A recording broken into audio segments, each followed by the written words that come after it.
বারুইপুরের কাণ্ডে প্রধান অভিযুক্ত আজকে এনকাউন্টারে মারা গেলেন।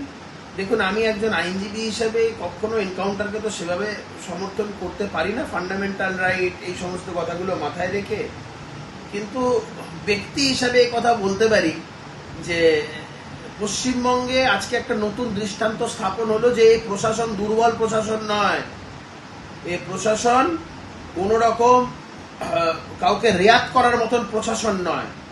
প্রধান অভিযুক্ত বন্দুক ছিনতাই করে পালাতে যাবেন আর প্রশাসনের লোকেরা রসগোল্লা ছুড়বে, তো এই পদ্ধতিতে প্রশাসন চলবে না। যেভাবে যারা করবে তার জবাব প্রতিটা মুহূর্তে ইঞ্চিতে ইঞ্চিতে দিয়ে দেওয়া হবে। আমি মনে করি এটা একটা স্ট্রং ডেটারেন্ট হয়ে থাকলো। আমরা আমাদের এই সমাজে আরো এই ধরনের বেশ কিছু ডেটারেন্ট চাই। এই ডেটারেন্ট গুলো আগামী দিন আমাদের একটা সুন্দর এবং সুষ্ঠু সমাজ গড়ে তুলতে সাহায্য করবে।